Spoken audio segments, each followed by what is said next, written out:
欢迎回来，新闻大白话，来看一下现在习近平的外交啊。王毅紧跟着，当然大家今天最聚焦的就是世大运哦，今天晚上的开幕式啊，可以看到太阳神鸟来领航哦，就是这样子。成都这个金沙遗址的博物馆的镇馆之宝太阳神鸟的金饰哦，放大了270万倍哦，这一次将要领航，还有飞天大熊猫啊。大熊猫成为一个亮点，好可爱哦！还吊钢丝哦，飞在空中哦。所以这一次可以看到，习近平携外国的领袖将要来出席这一场世大运的这个举行这个开幕仪式。那另外呢，我们看这个世大运哦，也被解读为说是一个中国大陆非常重要的一个主场外交拉开序幕。那在这拉开序幕之前，其实习近平这2天哦，就到四川考察，25、26号，然后人家讲说这也是秦刚被免职之后啊，这习近平的首次露面。不过呢，重点就画在说，大家看到，他这次还去像三星堆博物馆啊，这个云廊古蜀道啊，这考察一些历史感跟文化感比较浓厚的这些点哦。那也是要展现出这个世大运是文明交流的一场盛会。那另外27、28号2天呢，他就是会到世大运跟来访的外国领导人见面，这也算是一个新冠疫情发生以来中国大陆首个以开放形式来举行的大型国际体育综合赛事哦，所以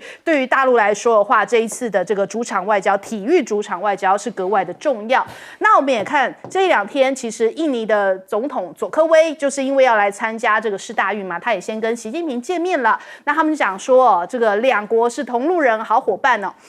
跟两个人其实在1年前的同一天也是在这个北京会谈哦，所以非常密集的，又是在1年之后的同一天再次见面。习近平见到了佐科威的时候表示说，2国是志同道合、同路的好伙伴呐。然后呢，愿意深化更高水准的战略合作。那特别注意到的就是王毅呀。王毅有出现在这其中哦，因为他是赶快返回了中国大陆，直飞成都，陪着习近平一起来见外宾，因为要展现出主场外交嘛。王毅的到位格外的重要，所以我们来看。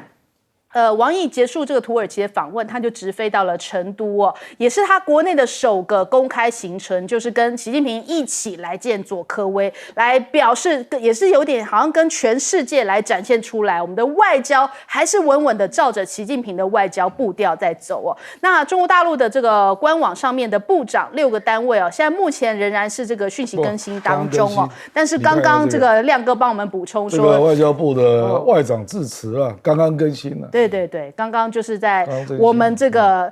比我们 CG 还之后就更新了，对，所以现在已经王毅正式的登场了，正式的还有跟大家来发表一些他的这个以外交部长的身份来发表的谈话。那再来我们来看一下现在中国大陆的外交部也是在对于《金融时报》一些什么外媒的报道就说这是一个恶意的炒作，是绝对反对的因为《金融时报》就讲说秦刚仍然保留这个国务委员可能反映出来这个事情没有最终的定案。但是之后可能会公布秦刚正在接受调查。那秦刚到底是免职还是这个表层还是这个底层的因素呢？就有一些报道分析就说其实呢，新华网当时的内容它是说免去，而不是说撤销所以强调这个免去秦刚兼任外交部长。那其实中国大陆它用字非常精准撤销其实算是一个处分行为，而秦刚免去算是一个职务上的调动所以现在就等于说透过一些更精准的分析出来，应该并不是有一些外媒所绘声绘影那样子的一个因素而离开目前的职务所以目前的可能性就是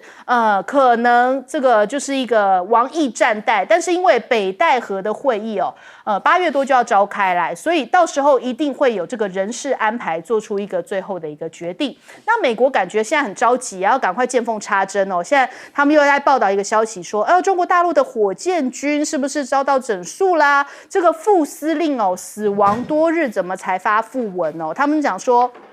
因为这个解放军高层人事异动频传，所以像这一位这个司令李玉超在会中被带走调查，然后副司令吴国华也是这个死亡的消息多日之后才发讣文，然后外媒又开始在做文章说，这火箭军的事情是不是就跟秦刚有关啊？因为之前就有这样的消息就说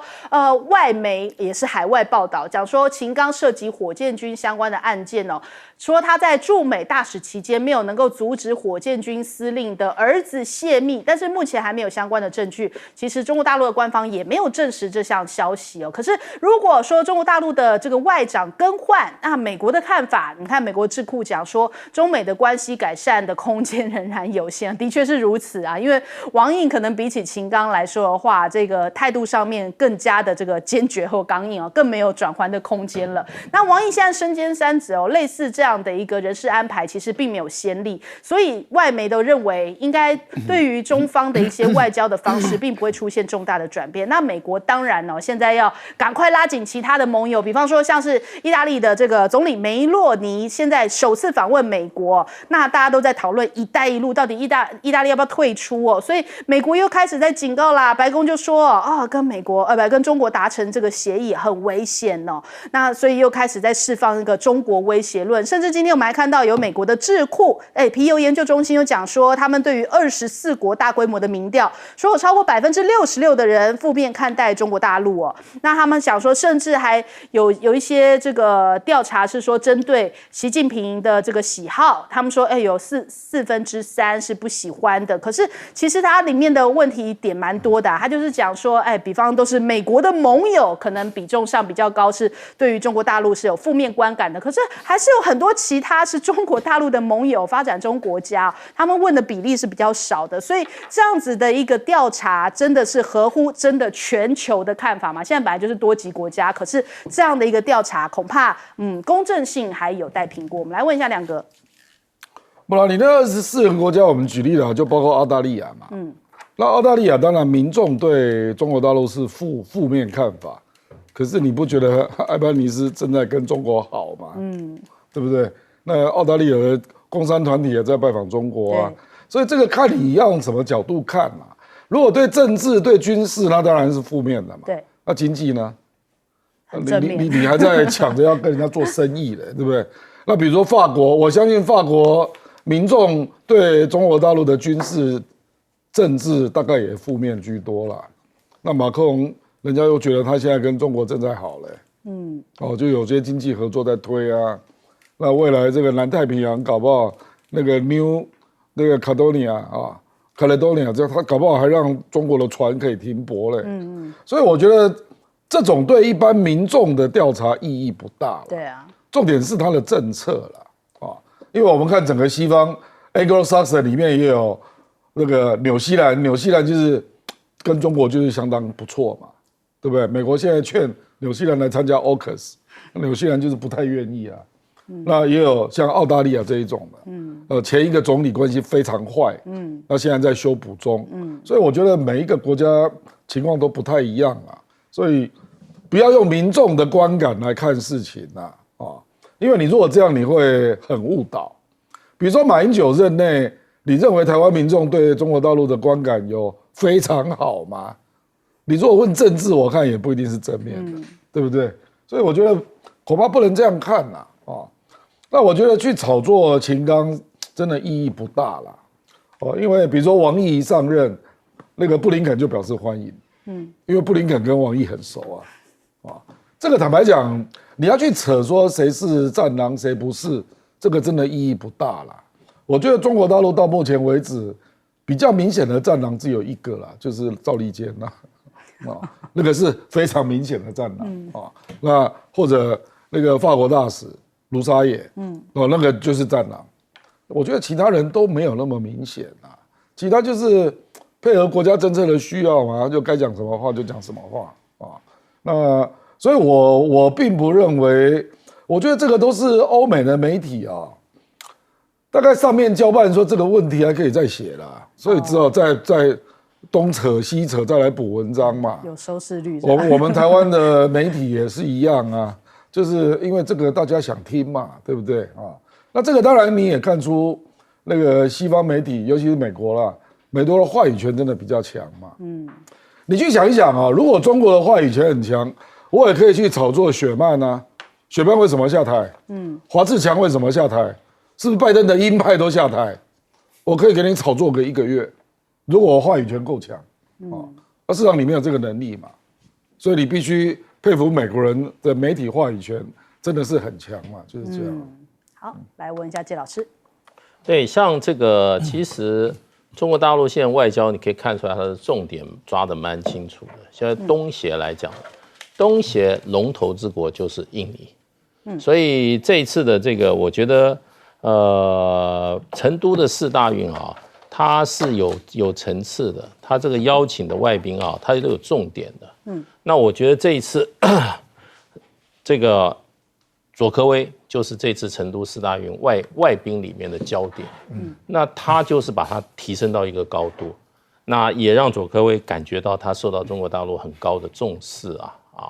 那所以我觉得这个大陆现在外交做得蛮细腻的，这个什么场合啊，在做哪一方面的工作啊，尤其外交工作啊，抓得蛮精准的。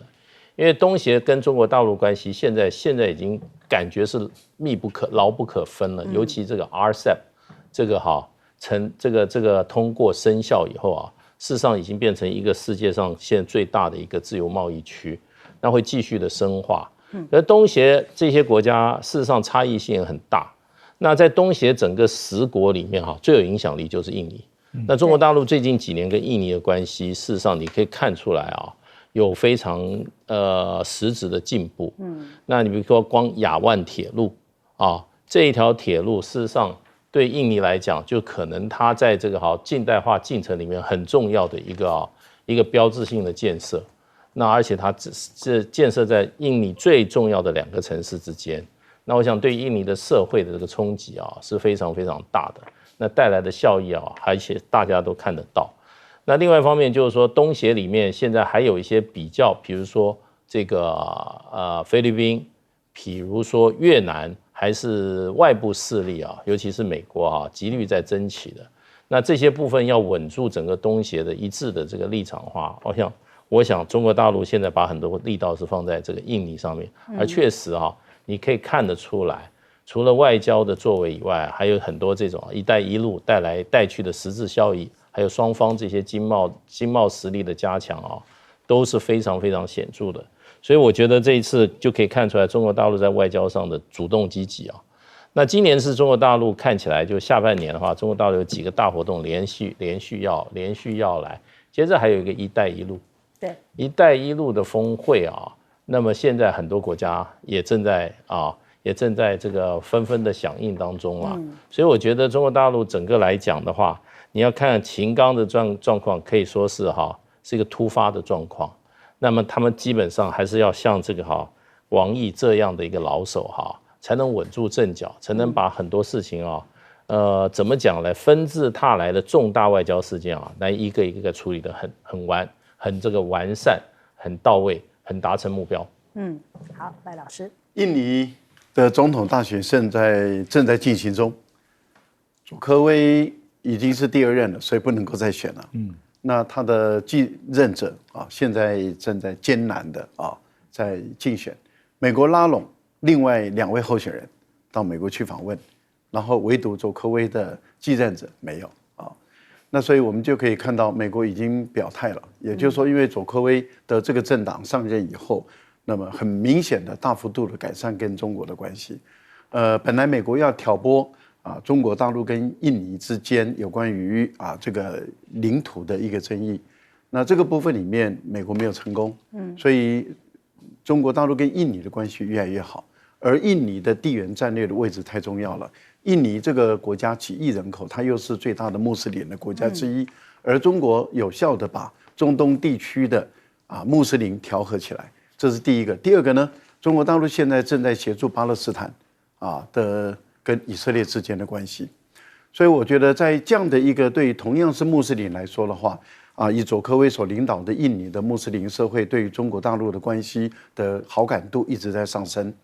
那我们也可以了解到，对于佐科威来讲，他希望他的继任者、他的同党的人能够胜选，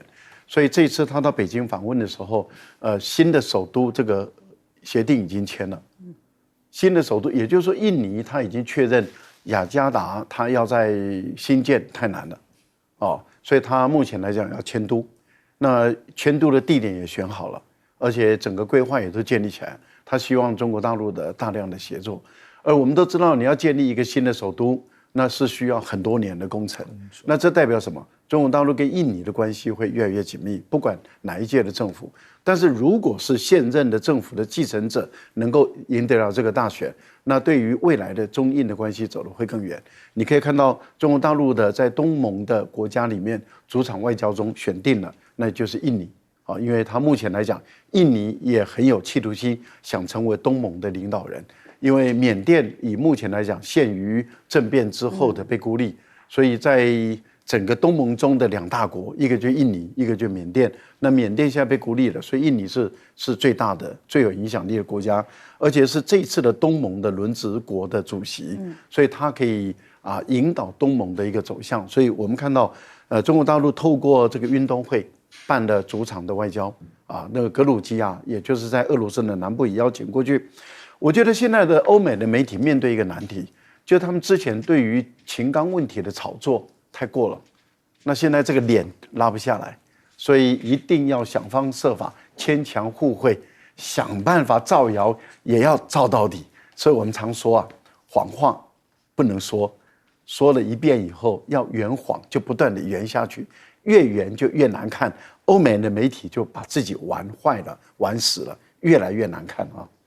好，我们先休息一下，广告之后马上回来。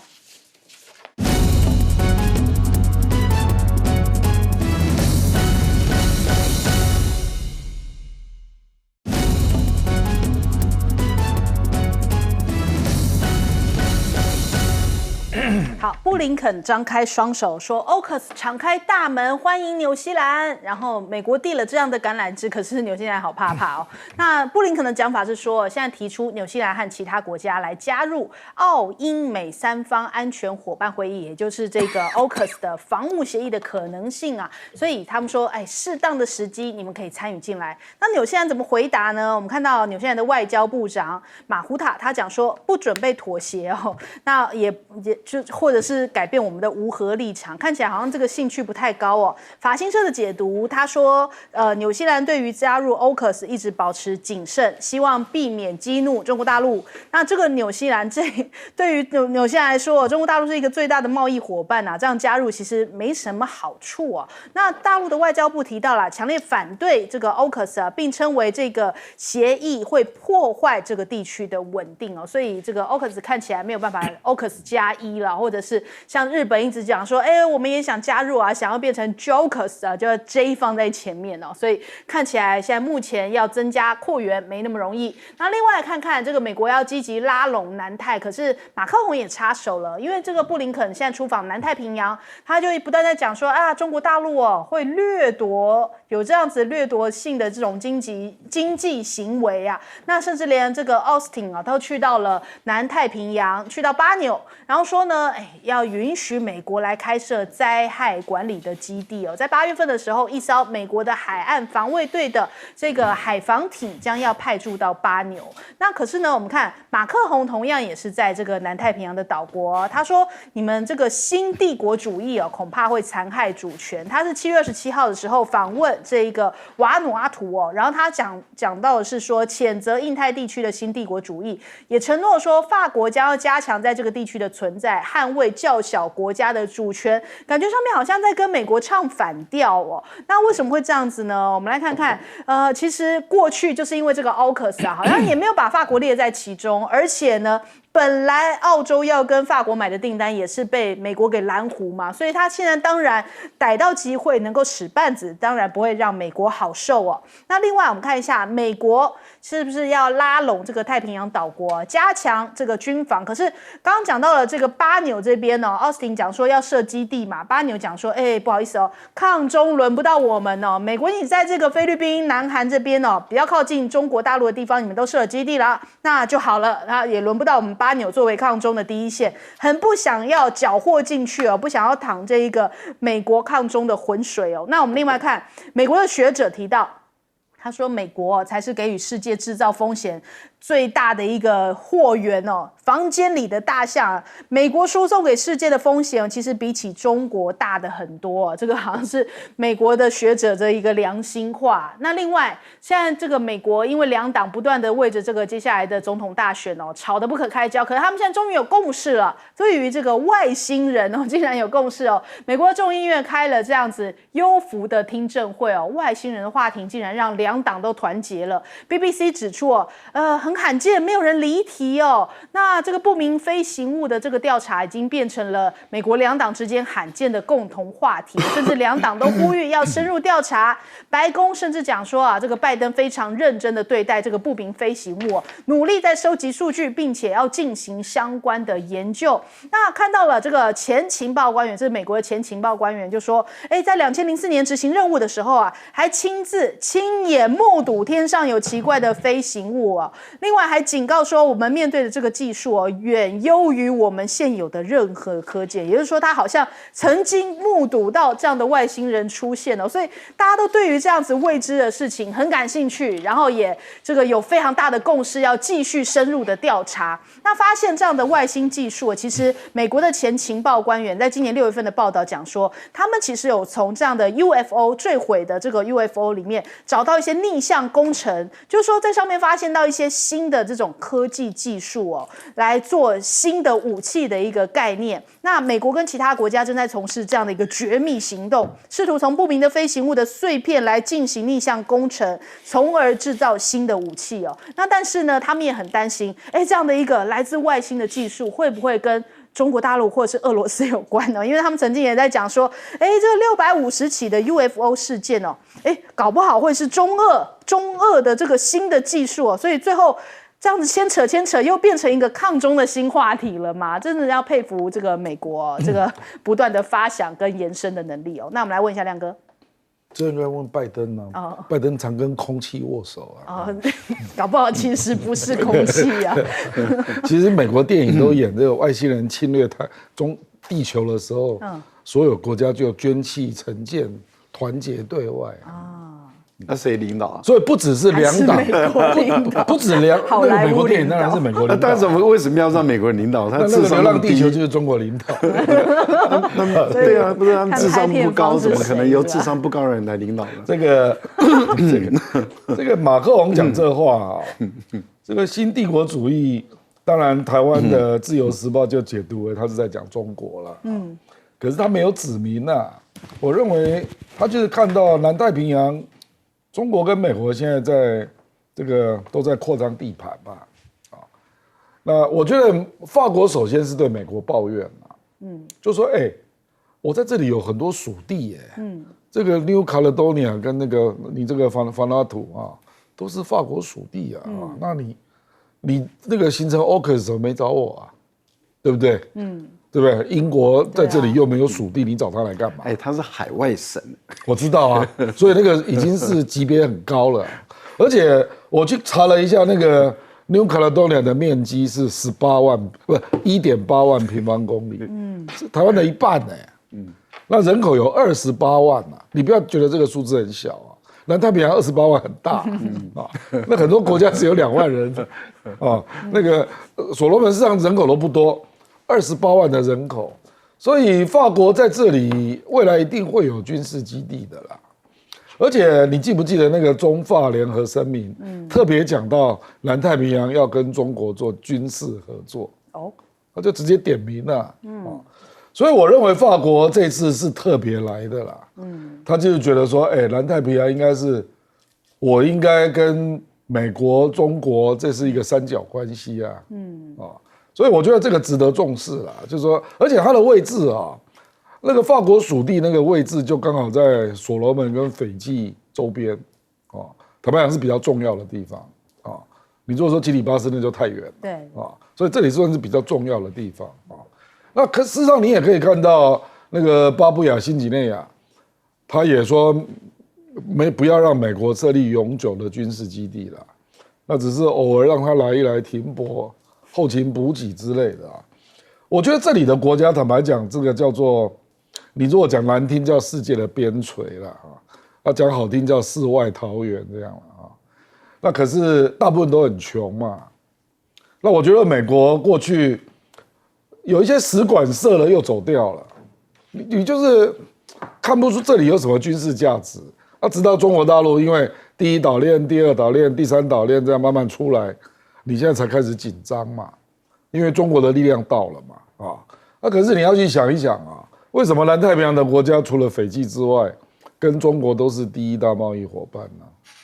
你不觉得这很奇怪吗？那距离有多远，你知道？那大部分的国家跟中国的距离都超过6000公里啊。那请问澳大利亚在干嘛？你有在帮人家农渔业的发展吗？所以我觉得如果没有经济方面、农渔业上的合作啦，气候变迁的协助啦，实际上要跟这些国家长期走远是不容易的。好，来老师。我觉得布林肯在设一个局，让纽西兰跳进去啊。他说 AUKUS 是一个开放性的，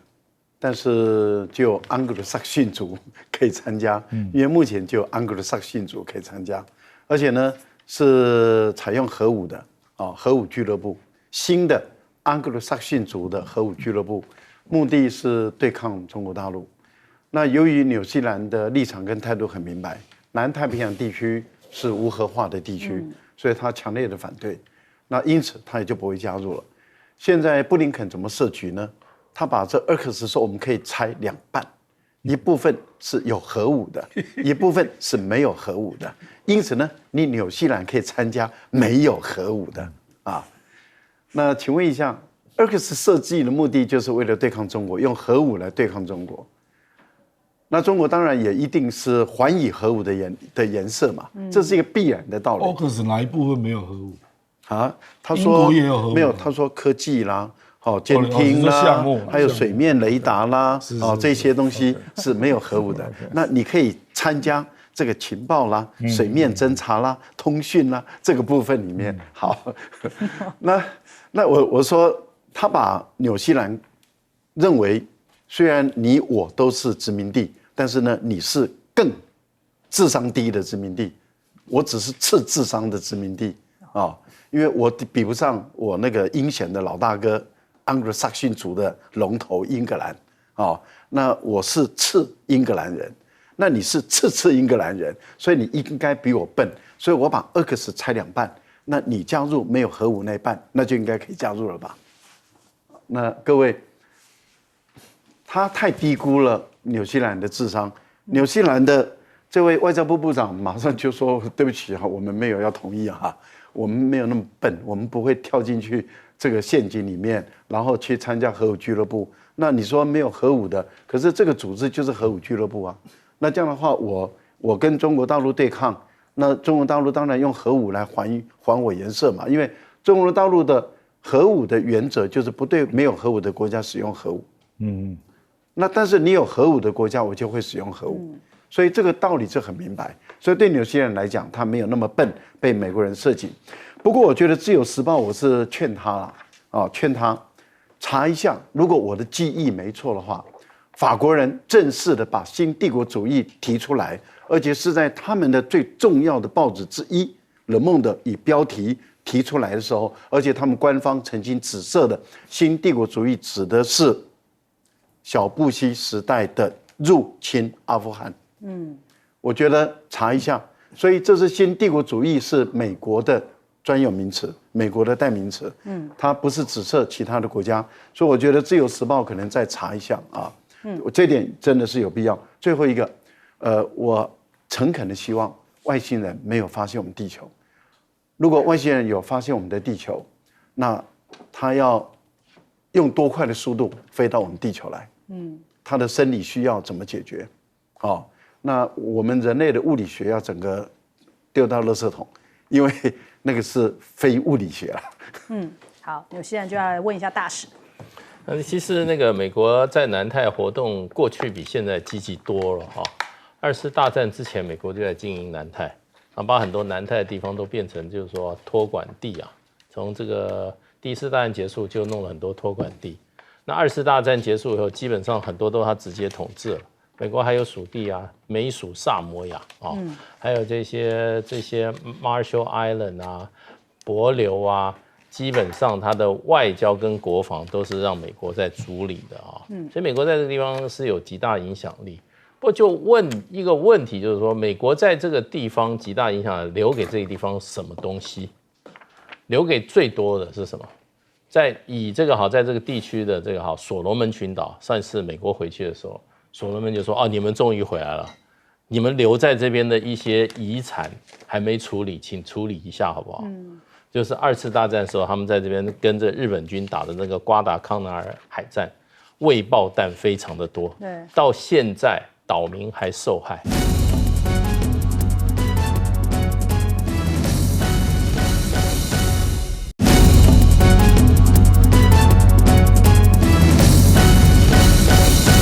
路透社讲说啊，现在美国又要宣布了最新对台的军售哦，价值又超过了100亿啊，这是台美关系坚若磐石的一个展现哦。那美国说最快周5会宣布对台湾的军售案啊，据悉价值大概3.3亿美元，大概是103.3亿台币。那美方正式宣布的时候，不会提供军售的细节项目，人家想说又是个空白支票嘛，就听到有军售，感觉上面台湾开心的人不太多。为什么呢？因为审计部之前告诉我们啦，就说美国的这个军购结余款哦，美方还有52亿。这个新台币哦，都还没有归还给我们呐、截至111年底，还有25案都没有办法结案，就等于说美方欠了我们52亿，都还滞留在那边啊。那52亿为基准的话，我们现在还要再给100亿过去，暴增3倍啊！我们到底是要放多少钱在美国那边？然后，我们真的就是那么不缺武器，然后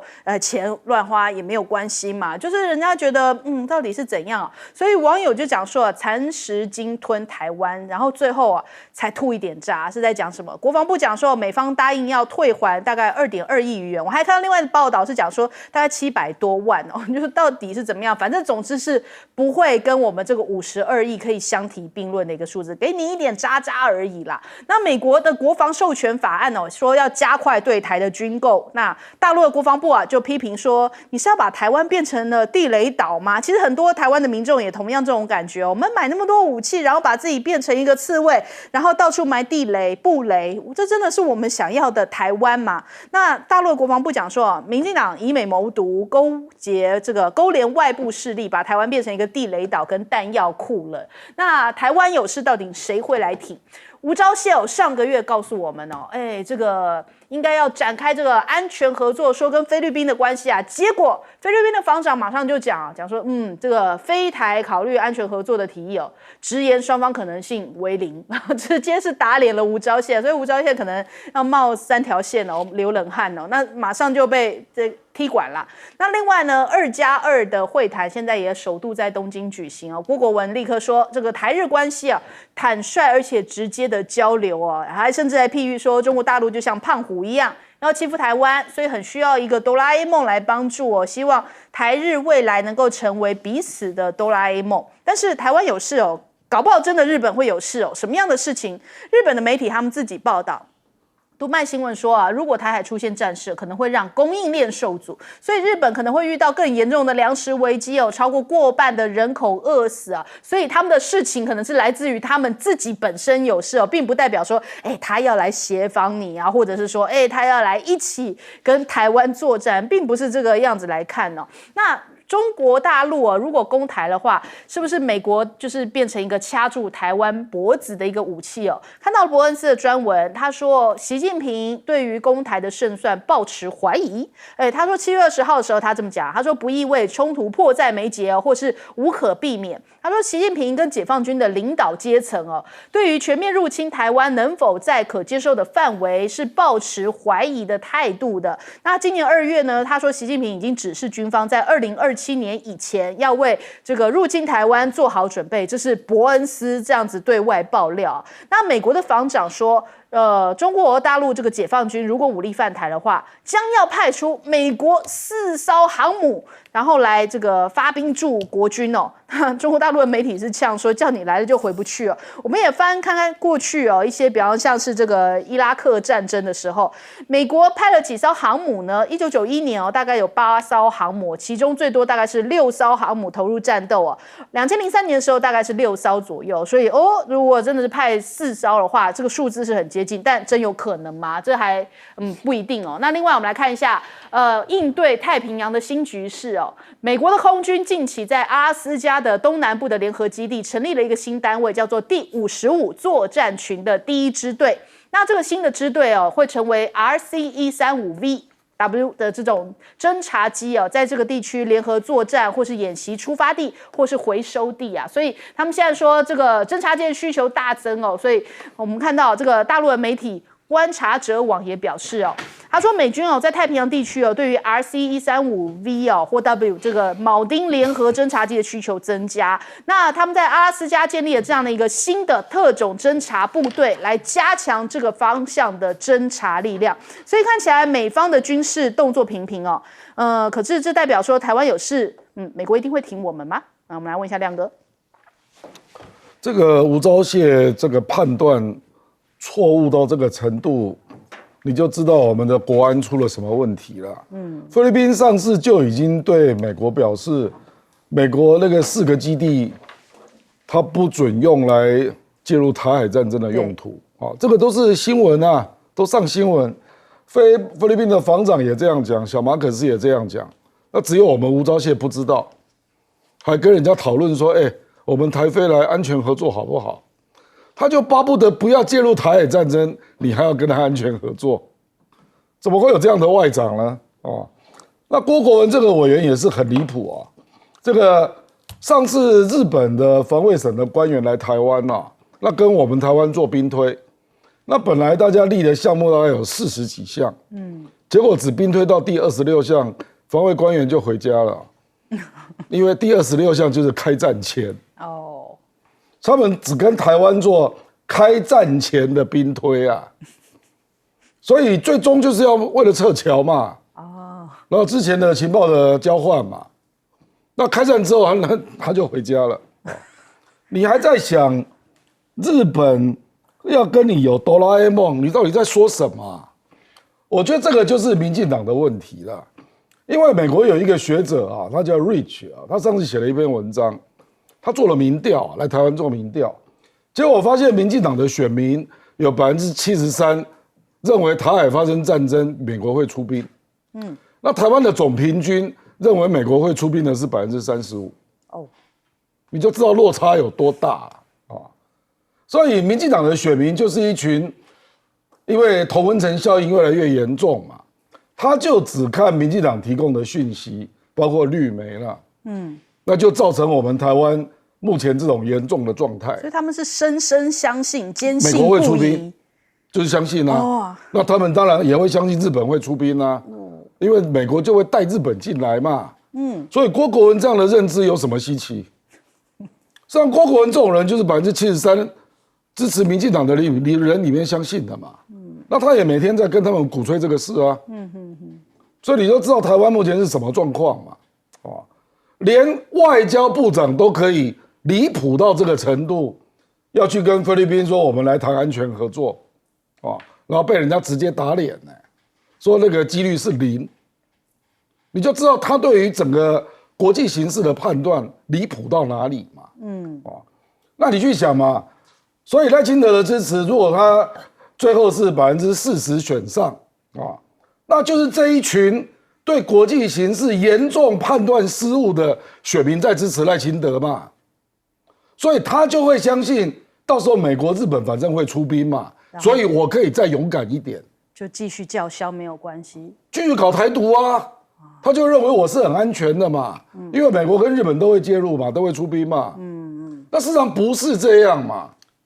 这么多的事实不断的出现，然后对他们的判断都没有影响他们还继续这样鼓吹他还说他当选要进白宫结果被《金融时报》修理之后就改口，说我们是永远要跟美国站在一起。我没有要进白宫啊，他为什么不加这一句啊？哦，他现在就改口说我们永远跟美国站在一起啊，永远跟美国站在一起啊，跟你能不能进白宫，跟台海发生战争，美国会不会出兵，这完全是两回事我们台湾大部分的政党都想跟美国站在一起啊，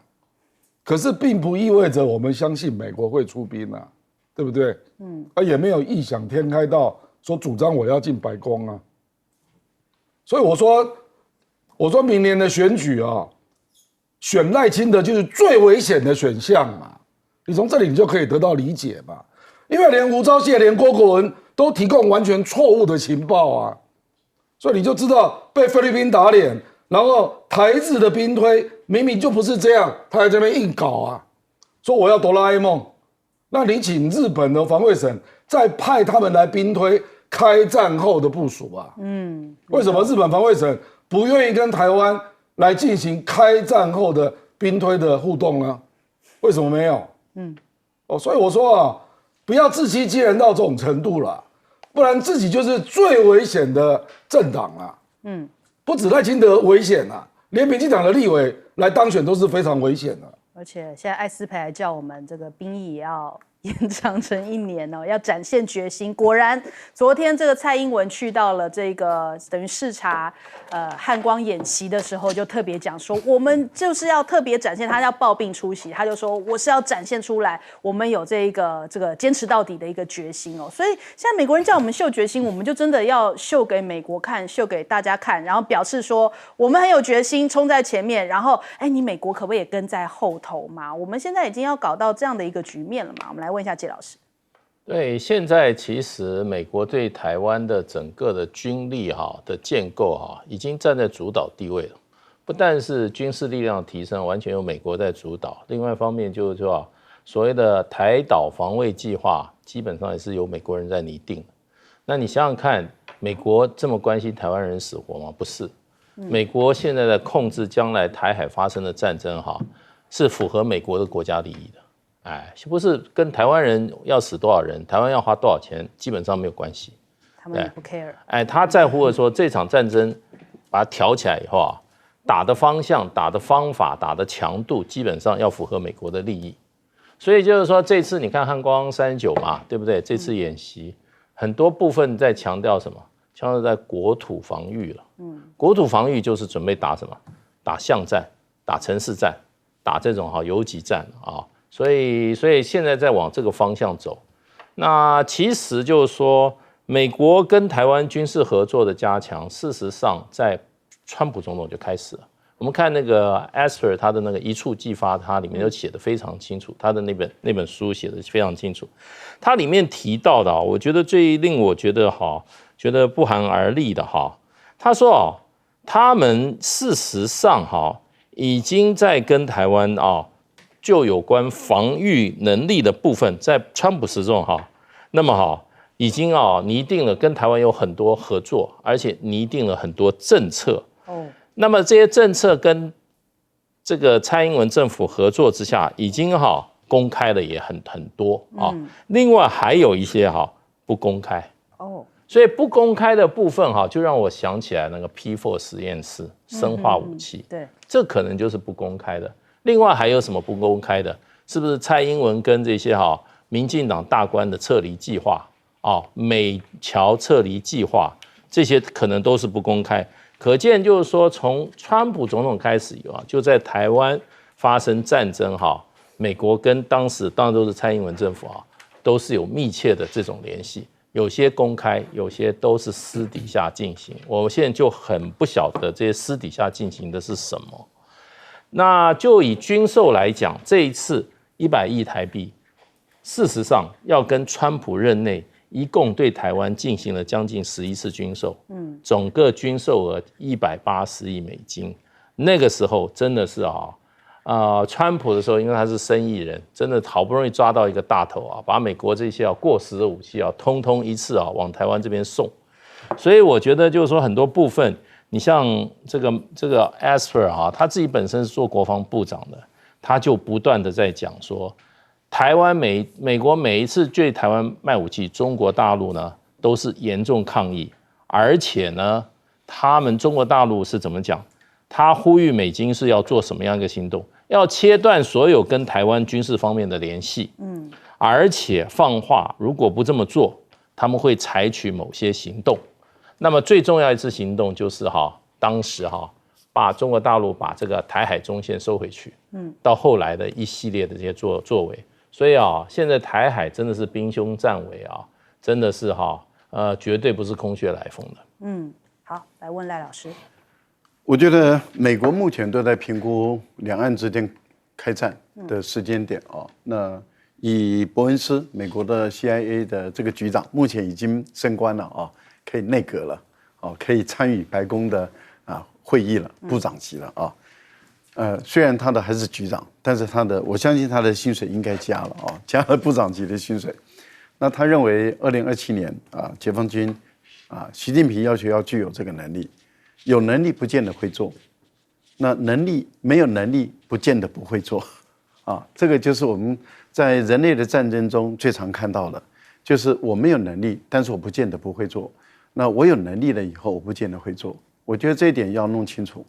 那有能力了，他可以选择做，可选择不做，他的空间就大了，他的决策权就大了。那他由于有能力，而且有胜算，所以他可以不用做，就不战而屈人之兵。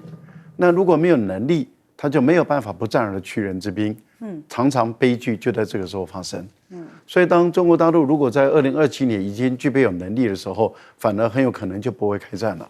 因为美国也怕了，也就是他有能力要来处理台湾的时候，就他要有能力把美国摧毁，在太平洋的战区，特别是在于东海跟南海的战区，要把美国的军力整个摧毁，他才有能力来处理这个事。所以我觉得，如果我们要来解读伯恩斯的一个看法，那就不只是他登陆作战台湾的问题，而是他能够取得整个战区的制空制海权，那也就是把所有可能会介入的，即使美国介入，而美国的军力在太平洋这个地区一定会被中国大陆摧毁的这样的一个情况。如果按照这样的一个战略的布局来推理的话，那美国从现在开始一直到2027只会越来越累。他的侦察机会越来越多，他的这个海军陆战队说要成立一个巡弋飞弹连巡弋导弹连，他的负担只会越来越大，而美国只会越来越犯错，因为海军陆战队是一个移动的攻击的一个目标，结果变成一个在陆地上的一个地面对于舰上的一个防卫目标，这简直是让我觉得匪夷所思真是不可思议。最后我再补充2点，我觉得吴钊燮跟郭国文山很有趣安倍晋三创出台湾有事就是日本有事，那他说由于有美日的同盟，所以也就是美日有事，美国没有同意，美国的政府从来没有同意，可是美国反倒要求日本在法律上确定你要介入台海战争，在法律上确定你要提供军事基地给美国人介入战争使用。日本到今天都不肯签，到今天都不肯签。郭国文、吴钊燮脑袋放清楚一点，连到这个地方了，美国米利在上个礼拜去谈都谈不下来。你们这些人讲哆啦 A 梦，把国防当哆啦 A 梦的玩笑，这就是民进党政府不下架他，我们要把台湾带上哪个地方？好，我们先休息一下，广告之后马上回来。